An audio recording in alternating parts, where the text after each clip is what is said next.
बात करते हैं उत्तर प्रदेश में बिजली कर्मियों की हड़ताल जारी है। इस पर ऊर्जा मंत्री ए.के. शर्मा ने एबीपी गंगा से एक्सक्लूसिव बातचीत में कहा कि जो लोग हड़ताल पर हैं वो पॉलिटिकली मोटिवेटेड दिखाई दे रहे हैं, क्योंकि जो तर्क संगत बातें थी वो मान ली गई हैं। बावजूद इसके लोग हड़ताल पर अड़े हैं। उन्होंने ये भी कहा कि बिजली कर्मियों को इस साल का बोनस देने के साथ कैशलेस इलाज की व्यवस्था कर दी गई है। बावजूद इसके बिजली कर्मी हठधर्मिता पर अड़े हैं। उन्होंने ये भी कहा कि विद्युत विभाग से जुड़े संगठनों से बातचीत चल रही है, जनता को कोई दिक्कत ना हो इसे लेकर व्यवस्थाएं दुरुस्त की जा रही हैं। हमारे साथ में इस समय सपा प्रवक्ता, सपा के पूर्व एमएलसी सुनील सिंह साजन जी हैं। सुनील जी, किस तरह से देखते हैं बिजली कर्मियों की? ऊर्जा मंत्री ए.के. शर्मा जी खुद लगातार अधिकारियों के साथ बिजली कर्मचारियों के संगठन है उनसे संपर्क में है, लगातार बातचीत चल रही है। बहरहाल बातचीत करेंगे ऊर्जा मंत्री ए.के. शर्मा जी से और जानेंगे आखिर इसके पीछे वजह। सर, जिस तरह से लगातार हड़ताल चल रही है, क्या रास्ता अभी तक आप लोग ढूंढ पाए इन हालात से निपटने का? मैंने जैसा बताया, हम एक तरफ अपने संगठनों से बातचीत कर रहे हैं, संघर्ष समिति से बातचीत कर रहे हैं, निरंतर बातचीत चालू है। साथ ही हम जनता को तकलीफ न पड़े इसके लिए सारी व्यवस्थाएं कर रहे हैं और जो भी परिस्थिति आएगी उससे निपटने के लिए हम तैयार हैं। जनता को मैं आश्वस्त किया मैंने कि हर परिस्थिति से हम निपटने के लिए हमारी तैयारी है और विशेष रूप से बिजली की डिमांड और सप्लाई में कहीं कोई समस्या की बात दिखाई नहीं दे रही। सर, क्या लगता है पॉलिटिकली मोटिवेटेड हैं चीज़ें? किस तरह से आप देखते हैं, क्या विपक्षियों की कोई भूमिका अवश्य दिखाई देती है? इसलिए कि मैं जो तर्क संगत बातें थीं, जैसे इन लोगों की मांग थी कि 18-19 से बोनस नहीं मिला है, घाटे के बावजूद हमने 5 साल से नहीं मिला हुआ बोनस इस साल का हमने दिया है, 22-23 का। तो जो काम 5 साल पहले नहीं हुआ, 5 साल से नहीं हुआ, वो काम इस व्यवस्था में हुआ है, तो फिर इस व्यवस्था के खिलाफ हड़ताल पे जाने कोई कारण नहीं है। उसी प्रकार कैशलेस इलाज की व्यवस्था हो या अन्य इनकी जो तमाम मांगें थीं, कई ऐसे उसी एग्रीमेंट में लिखा हुआ है कि 2020 तक के समझौते की भी बातें पूरी नहीं हुई हैं। तो 3 साल पहले की बात अगर अभी पूरी नहीं हुई तो 3 महीने में ऐसी क्या जल्दी हो जाती है?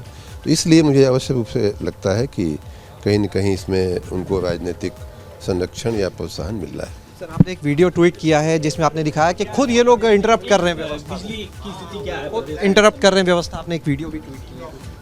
कई ऐसे मामले ध्यान में आए हैं कि कुछ विद्युत कर्मी जानबूझ करके हमारी बिजली की सप्लाई की व्यवस्था को ध्वस्त करने में लगे हुए हैं।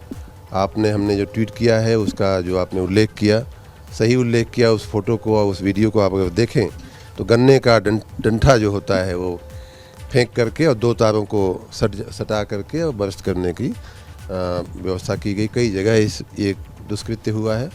उसको रात में ही हम लोगों ने अपने कर्मचारियों को, संविदा कर्मचारियों ने जा करके उसे ठीक भी किया।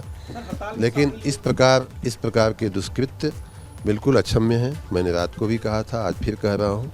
और जैसे भी हम इन ऐसे तत्वों की खोज में हैं, जैसे ही उनका पता चलेगा उनके खिलाफ बहुत ही कठोर कार्रवाई की जाएगी। कैमरा सहयोगी प्रमोद के साथ शैलेश अरोरा, एबीपी गंगा, लखनऊ। उधर बिजली कर्मचारियों की हड़ताल पर सपा प्रवक्ता और पूर्व एमएलसी सुनील सिंह ने बीजेपी सरकार को घेरा है। उनका क्या कहना है, सुनिए। हमारे साथ में इस समय सपा प्रवक्ता, सपा के पूर्व एमएलसी सुनील सिंह साजन जी हैं। सुनील जी, किस तरह से देखते हैं बिजली कर्मियों की इस हड़ताल को आप, और जिस तरह से ये चीजें सामने आ रही? देखिए, ये तो जो भारतीय जनता पार्टी कहती है कि उत्तर प्रदेश में रामराज है, उसका सच सामने आ गया। सरकार के लोग ही सरकार के खिलाफ हैं। सरकारी कर्मचारी अगर सरकार के खिलाफ हैं, उनकी क्या मांगे हैं? पुरानी पेंशन बहाल कर दी जाए। समाजवादी पार्टी लगातार इस बात को कह रही है कि पुरानी पेंशन बहाल होनी चाहिए, उनका हक है, अधिकार है, उनके बुढ़ापे का सहारा है। और समाजवादी पार्टी ने अपने घोषणा पत्र में भी इसको रखा था। वो बोनस चाहते हैं। तो जो उनकी मांगे हैं, आखिर सरकार क्यों नहीं मांग रही? सरकार इसलिए नहीं मान रही है कि सरकार मनमानी कर रही है, सरकार तानाशाह हो गई है, सरकार अपने ही कर्मचारियों के खिलाफ है। उनको लगता है कि अब सरकार संविधान से नहीं, अब चाबुक से चल सकती है।